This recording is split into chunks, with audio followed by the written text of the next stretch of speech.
alegria chamar o pastor Eliel, aleluia, Deus está neste lugar, glórias a Deus.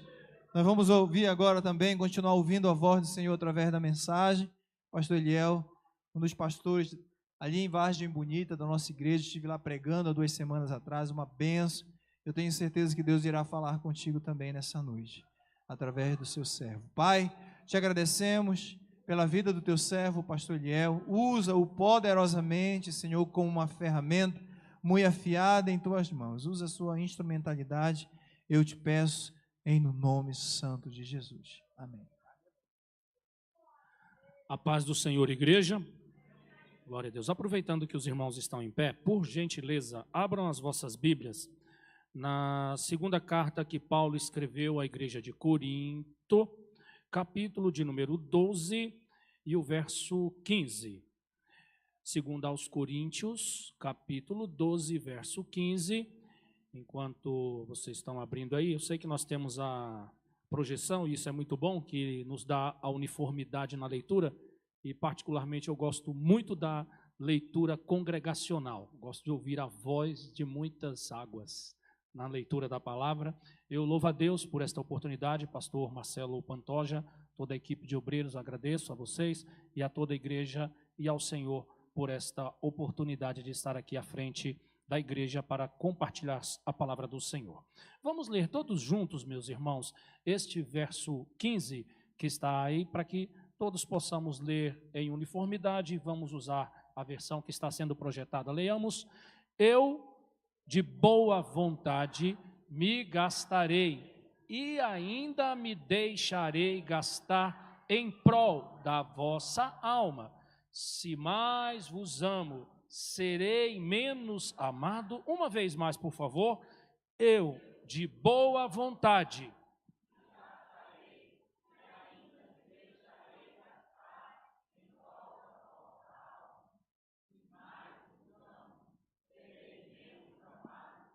Amém? Como já foi feita a oração, podem assentar, meus irmãos. Muito obrigado.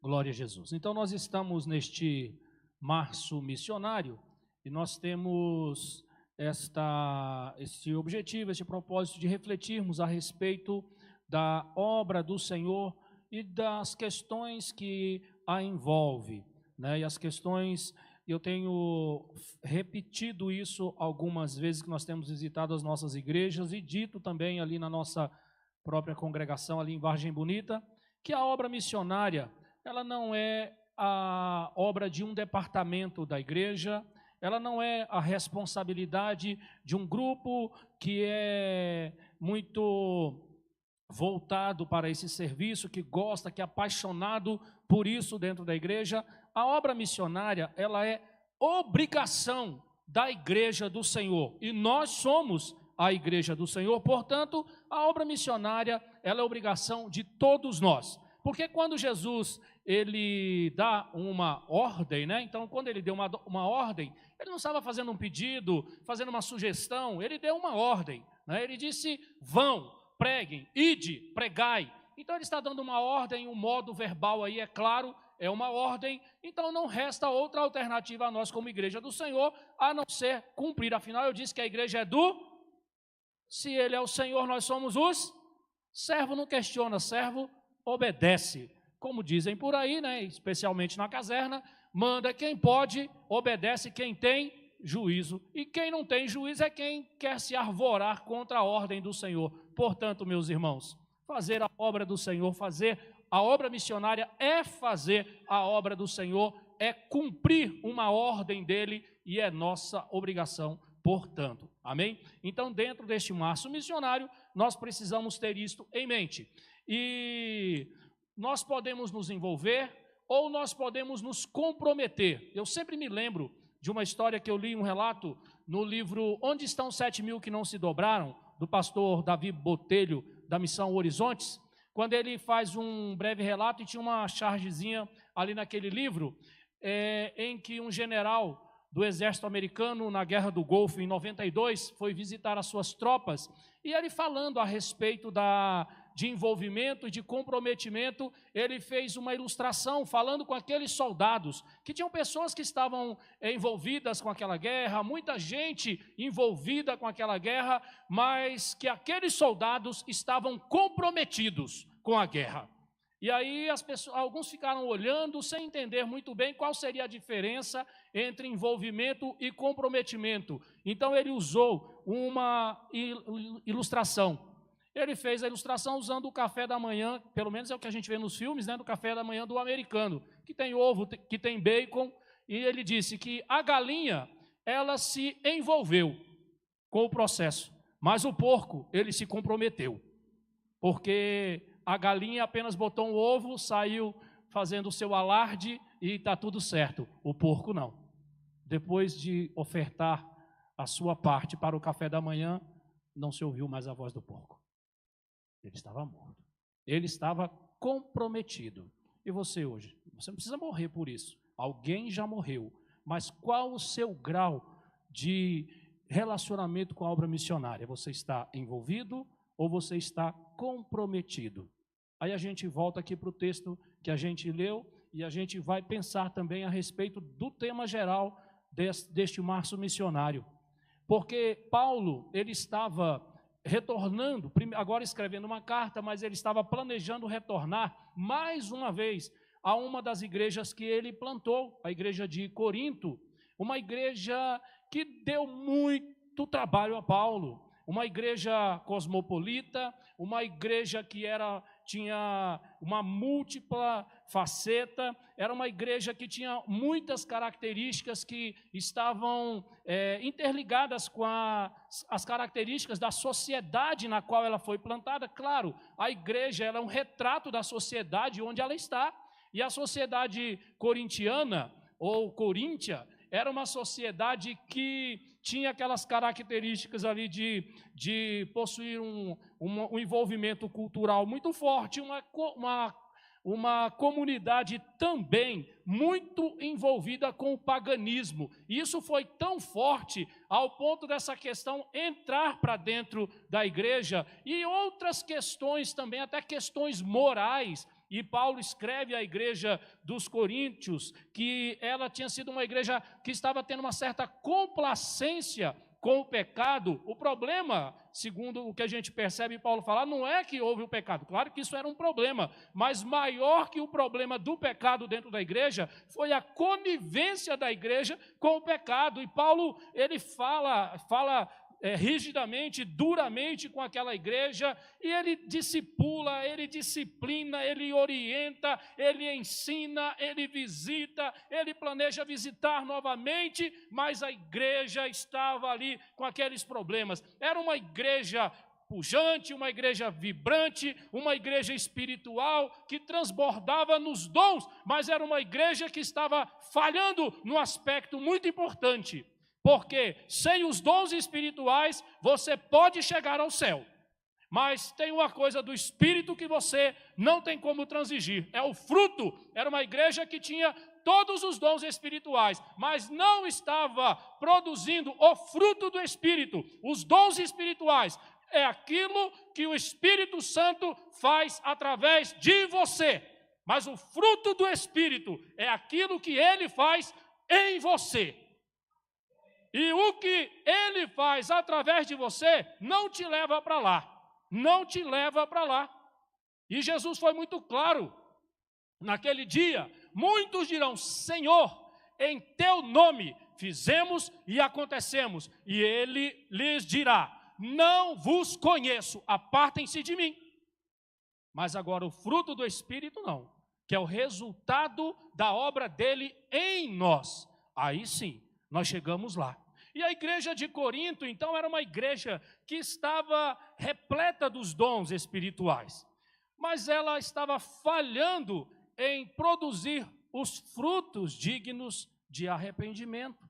E Paulo insiste com esta igreja, ele ensina, ele vai corrigindo, ele vai tentando orientar, e ele diz: eu, de muito boa vontade, gastarei e me deixarei gastar pelas vossas almas. Meus irmãos, nós estamos no Março Missionário, cujo tema geral é entrega-te sem reservas. E muitas vezes a gente tem assim uma dificuldade, eu não sei, pastor Marcelo Pantoja, uma pessoa muito inteligente, os pastores e pregadores aqui da igreja têm assim um ajuste fino muito grande, aí, muito intenso, e às vezes vocês têm muita facilidade para unir uma referência com um tema, mas esse aqui eu acho que é muito interessante. Entrega-te sem reservas. Então, Paulo, a gente consegue fazer uma ligação aí muito tranquila em relação a esta referência e a este tema, porque Paulo, irmãos, ele fala, olha, eu estou fazendo tudo isso, eu estou me doando, mas é o seguinte, ainda que vocês sejam tão difíceis, mas eu me gastarei e me deixarei gastar. E um detalhe, irmãos, que me chama a atenção nesse texto, é Paulo dizendo, de muito boa vontade, gastarei. Ou seja, ele será ativo no trabalho do Senhor, ele será ativo na satisfação dos desejos do Senhor em prol daquela igreja que era relutante em ser melhor naquilo que o Senhor a vocacionou a ser. Mas ele diz também, seria passivo, me deixarei gastar, eu gastarei, farei tudo o que eu vir que precisa ser feito, mas se eu não perceber alguma coisa, eu vou permitir que vocês exijam de mim ainda mais. Vocês já me deram trabalho, mas eu estou disposto a fazer ainda mais pelas vossas almas. Muitas vezes, meus irmãos, na obra do Senhor, na lida do Mestre, nós estamos trabalhando, nós estamos fazendo a obra, e quantas vezes nós chegamos num ponto que nós queremos colocar um limite ali, fala, já foi demais, isso já ultrapassou toda a minha boa vontade. Quanto nós temos nos entregado ao Senhor, quanto nós temos nos devotado ao Senhor, quanto na obra do Senhor nós temos dedicado, e como nós achamos que o Senhor está olhando para nós diante das nossas decisões de colocarmos limite naquilo que fazemos em prol das almas, como disse o apóstolo Paulo, me deixarei gastar pelas vossas almas. Ah, irmão, você não sabe o quanto eu já me desgastei emocionalmente, psicologicamente, espiritualmente, e eu não vejo nenhuma correspondência. De muito boa vontade, gastarei e me deixarei gastar pelas vossas almas. Irmãos, olha o que vem na sequência. Ainda que, amando-vos cada vez mais, seja menos amado. Não é sobre nós, meus irmãos. Não é sobre a satisfação das nossas emoções. A obra do Senhor não se trata de fazermos-la para que nós tenhamos uma satisfação em nós. A satisfação é de Cristo. A satisfação é para Ele, porque dele, por Ele e para Ele são todas as coisas. Glória, pois, eternamente a Ele. Amém. Não se trata da nossa satisfação, não se trata da nossa realização pessoal. É claro que isso pode acontecer, não é algo que seja proibido na obra do Senhor. Puxa, a gente fazer um trabalho e ver um bom resultado. Não, pastor Marcelo, é bom quando a gente olha a obra do Senhor crescendo, como nós temos visto aqui. É bom quando a gente vê o trabalho satisfatório, dando um retorno, quando a gente vê as pessoas empenhadas, desempenhando o seu trabalho. Isso é muito bom, isso é satisfatório. Claro que não é pecado a gente olhar para o trabalho e falar, Senhor, muito obrigado, eu estou satisfeito. Mas isso não é uma condição sine qua non, não é uma condição em que eu tenho que estar. Se eu não ficar satisfeito com o trabalho, eu vou sair. Paulo falou, ainda que amando-vos cada vez mais, eu seja menos amado. Mas de muito boa vontade, não é reclamando, não é com baixo engajamento, não. De muito boa vontade, gastarei e me deixarei gastar pelas vossas almas. Isso é o que, irmãos? Isso é se entregar sem reservas. Isso é a gente ter uma entrega total e irrestrita ao nosso Senhor. Como nós nos chamamos de Senhor? Sendo que muitas vezes na nossa vida nós estabelecemos limites. Eu sempre gosto de usar uma ilustração também da casa da gente. O que é reserva? Na casa da gente, seja uma mesinha de canto, seja uma mesa, seja um cômodo, seja o quartinho da bagunça, sempre tem aquele lugar, especialmente os homens, né? Tem aquele espaço que é o seu espaço. Lá na minha cama, lá na cabeceira, tem uma mesinha lá, e aí tem lá uns papéis, umas coisas. Se vocês olharem, vocês vão dizer, que bagunça, misericórdia. Para vocês é uma bagunça. Para mim, não. Para mim é o meu jeito de organização. Para aquilo ali eu sei, cada coisa que está ali, o que cada uma representa no lugar que está. Aí alguém olhou, de muito boa vontade, foi lá organizar para mim. Quando eu cheguei, que eu vi aquela tragédia, a mesinha limpa, tinha um negócio lá, uma lembrança assim, outro, falei, sangue de Jesus tem poder. Cadê as coisas que estavam aqui? Por quê? Aquele espaço, irmãos, é a minha reserva. É a minha reserva. Nos outros lugares, organizem, mexam, guardem do jeito que vocês quiserem. Mas as minhas coisas imediatas estão aqui. Não mexam aqui que vocês vão me atrapalhar. Irmãos, tudo bem. Você ter a sua mesinha de cabeceira, o seu escritório, a sua mesa em algum canto da sua casa, o seu quartinho da bagunça, tudo bem você ter isso aí. Mas agora não está bem na sua vida ter esse tipo de coisa. A nossa entrega ao Senhor não pode ter um espaço para o qual nós dizemos a Ele, aqui você não pode entrar e nem mexer.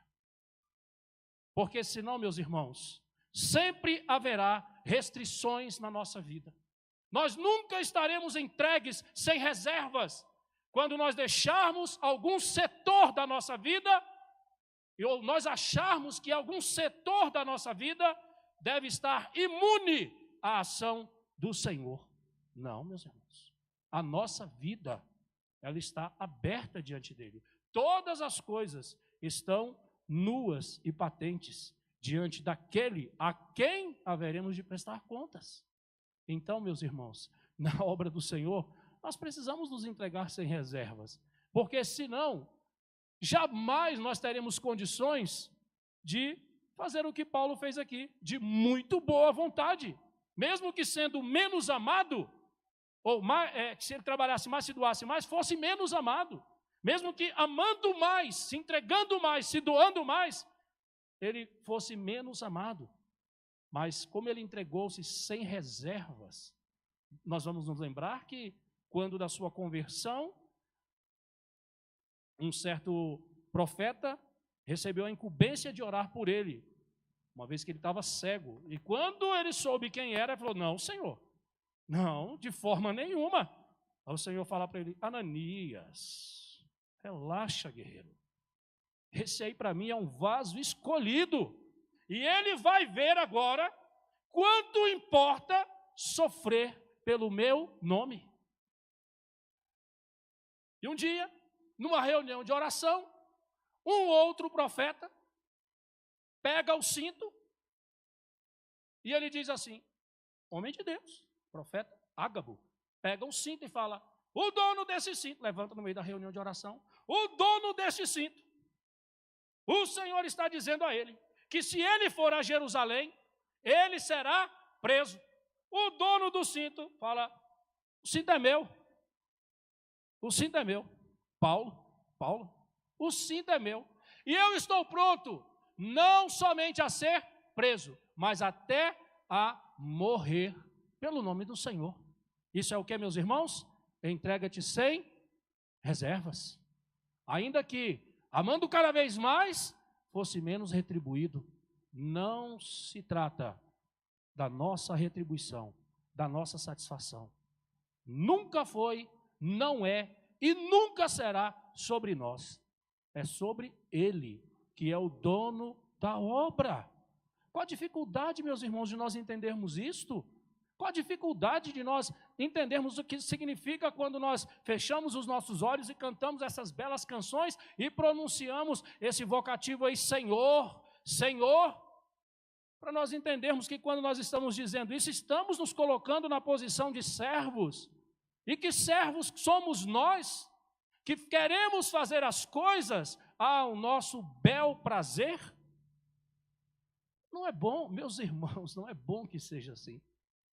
Não é, irmãos. Nós precisamos entender o que é entregarmos-nos sem reservas. Na nossa casa podemos ter o nosso espaço de acordo com a nossa vontade, mas a nossa vida, ela é templo e morada do Espírito Santo. Então quem manda aqui é Ele. A organização e a disposição das coisas é de acordo com a vontade dEle. Se Ele quer você orando, se Ele quer você intercedendo, se Ele quer você contribuindo pela obra missionária, diga, eis-me aqui, envia-me a mim. Ou se Ele quer você indo, vá também. Esteja à disposição do Senhor. Esteja à disposição do Senhor. Entregue-se sem reservas. A nossa vida, nossa, entre aspas, o que nós temos de governo sobre a nossa vida, e o Senhor Jesus fala a respeito disso. Quem é que, por mais preocupação que tenha, pode acrescentar um dia na sua existência, alguns centímetros à sua estatura? Quem somos nós, meus irmãos? Não podemos fazer nada disso.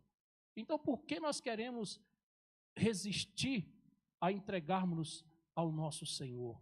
Abra o coração, meus irmãos. Vamos abrir a nossa vida diante do Senhor. Eu fico pensando, quando o semeador, ele saiu a semear. Aquele homem, a palavra diz que ele tinha uma missão, ele tinha um propósito, que era semear. Então ele saiu para fazer a semeadura. Ele sai com seu embornal, seu alforje, a sua sacola, quais sejam os termos aí que existam sinônimos para isso, e ele enfia a mão ali, pega a semente, e pelo que a gente observa no relato bíblico, parece-me que ele não tinha muito critério em onde jogar a semente. Ele tinha uma missão, que era semear. Era semear. O semeador saiu a semear. É interessante, irmãos, porque isso parece lógico.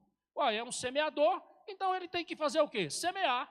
Pois é, meus irmãos, mas parece que tem que desenhar mesmo. Porque hoje o que deveria parecer lógico para nós, nós estamos nos omitindo. Então o texto diz que ele saiu a semear. Então ele lançava a semente e uma parte da semente caiu à beira do caminho, a outra parte da semente caiu nos pedregais, a outra parte da semente caiu entre os espinhos e uma parte da semente caiu no solo fértil. E esta semente, ela germinou, produziu 30, 60, 100 por um. Meus irmãos, hoje nós viramos funcionários da Emater, da Embrapa espiritual. Nós somos agrônomos espirituais. Nós não somos mais semeadores. Eu não vou evangelizar. Aquele ali é muito rústico. Ele é muito grosseiro. Não vou evangelizar aquele ali, não. Aquele ali tem uma característica. Aquele ali já era. Não tem. Não, irmão! Nós somos semeadores. Nós temos uma função, uma missão, que é semear, semear, semear. Essa é a nossa função. Nós não temos que fazer avaliação de solo, não. Nós não temos que sondar corações e mentes, porque isso é função do Espírito Santo de Deus. Nós não temos que argumentar de uma forma que as pessoas se curvem à nossa capacidade de dobrá-las, de vencê-las. Não! A nossa pregação é a mesma de Paulo. Ela não consiste em palavras persuasivas de sabedoria humana, mas em demonstração de poder. Então, o poder, meus irmãos, não está em nossa capacidade argumentativa. Eu vou derrubar aquele... Não, irmãos, quem derruba os sofismas não somos nós, não. Ainda mais quando estamos falando de coisas espirituais, isso é uma ação, é uma obra única e exclusiva do Espírito Santo de Deus. A nossa função é semear. Lance a semente. Pela manhã, lança a semente. E à tarde, não retire a tua mão, porque você não sabe qual vai prosperar. Eu me lembro que na minha adolescência, quando eu fazia o ensino médio, eu não fiz ensino médio, eu fiz 2º grau. Não sou tão jovem assim, né? Fiz o 2º grau. Tinha um colega que a gente fazia estágio num determinado ministério. A gente estudava pela manhã e à tarde a gente ia fazer estágio lá. E ele ainda não tinha entregue a sua vida a Cristo, estava lá na religião dos seus pais, e a gente, quando descia, a gente passava lá num local onde ele ia fazer uma oração, e eu aproveitava aquele silêncio e dava uma cochilada. A gente acordava muito cedo para ir para a escola, às vezes descia, não dava tempo nem de almoçar para fazer aquele estágio. E aí, isso ele me relatando, anos depois. Ele se converteu, né? Graças a Deus. Mas eu me lembro que, isso ele falando, né? Eu só lembro desse episódio da gente descendo e tal. Ele falou assim: Eliel, eu não entendo. Você falava assim para mim, cara, qual o sentido disso aí? Eu falei, rapaz, eu falava isso para você. Para que isso, rapaz? Isso não tem valor nenhum. Eu era um jovem adolescente, sei lá, tinha 17 anos, né? E ele falava, depois ele me relatando isso, falou, Eliel, rapaz, eu falava isso para você. Falava isso. E passados os anos, meus irmãos, ele está lá hoje, servindo ao Senhor, com a sua família, com a sua casa. Aí, essa semana, novamente, nós tivemos a oportunidade de nos encontrarmos, e a gente estava numa situação em que ele falou, rapaz, eu admiro você, viu? Desde aquela época, irmãos, às vezes até na nossa forma de expressar, às vezes até sem muita sabedoria, mas você lança uma semente. Irmãos, não é na sua sabedoria, não é, claro, eu não estou dizendo aqui que agora a gente vai sair por aí evangelizando, pastor Marcelo, agredindo as pessoas, não é disso que eu estou falando, porque às vezes até a nossa falta de sabedoria, o Senhor usa, mas claro que se você tem condições de se preparar para isso, o faça, amém? Que fique bem claro isso aqui. Mas às vezes, meus irmãos, até a nossa falta de sabedoria, o Senhor usa, porque a excelência do poder não está no vaso, mas no tesouro que está dentro do vaso. E o tesouro que está dentro do vaso é a mensagem do Evangelho. Entrega-te sem reservas, semeia a palavra, ame mais, mesmo que você não seja correspondido, mas faça a obra do Senhor, entregue-se em prol das almas pela qual o Senhor já morreu, porque a nossa missão, a nossa função é semear, preparar o solo, fazer a semente germinar. Isto é com o Senhor, isto é a obra dele, é o trabalho dele. Que nós, meus irmãos, possamos, neste março missionário, pensarmos nisto, porque foi dito aqui, durante o momento de louvor, não é razoável que nós que sentimos essa paz em nosso coração, fiquemos com ela só para nós. E isso me faz lembrar a percepção que aqueles leprosos que estavam fora da cidade nos tempos do profeta Eliseu tiveram.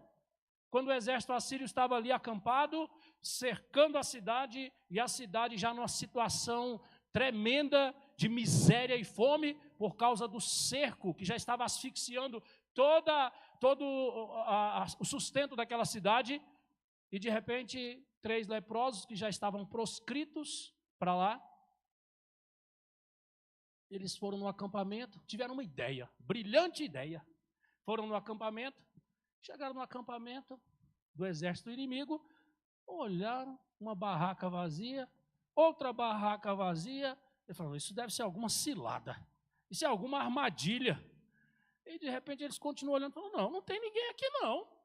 Aí eles acharam as comidas, estava tudo lá, tudo que eles tinham levado estava lá.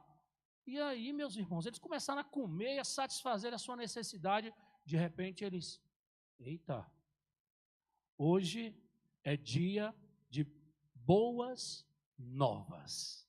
E pecaremos se não formos à cidade avisar. Nós éramos também, meus irmãos, leprosos, proscritos, não da sociedade, mas do reino de Deus. E o Senhor graciosamente nos alcançou, e nós temos esta boa notícia, porque dentro da cidade cercada e aprisionada, existem milhares de pessoas morrendo de fome. E alguém já disse, e eu concordo, que evangelizar nada mais é que um mendigo mostrando a outro onde achou o pão para comer. Entrega-te sem reservas. Ame mais, mesmo que você seja menos amado, mas frutifique para a glória de Deus. E os frutos que nós levaremos são as almas que vamos usar o popular, que nós ganhamos para o Senhor, porque nós não ganhamos nada. Quem ganhou foi Ele lá na cruz do Calvário. Nós estamos apenas mostrando, apontando um caminho, o qual é Cristo. Então, meus irmãos, entreguemo-nos sem reservas. E que este março missionário, mas não somente nele, mas para aqueles que ainda eventualmente, eu quero crer que todos nós estejamos muito cientes e conscientes disso, mas para alguém que eventualmente ainda não esteja, que a partir deste março missionário, nós possamos nos entregar sem reservas. Não deixe nada na sua vida que você não possa mostrar ao Senhor, porque não tem como esconder, na verdade, nada dele. Ele está vendo, entregue-se sem reservas. E assim, como Paulo, você vai, de muito boa vontade, cumprir. Não é um pedido, não é uma sugestão, mas uma ordem que ele nos deu. Vão por todo mundo, preguem o evangelho a toda criatura. Lembre-se, nós somos semeadores. Curva a sua cabeça. Senhor, nós te damos graças por teu amor, por tua bondade e misericórdia, que graciosamente nos alcançou. Meu Pai, nós te louvamos pela tua palavra, como a vida do teu servo, apóstolo Paulo, nos ensina. Senhor, como este exemplo, Pai, nos exorta, nos estimula a que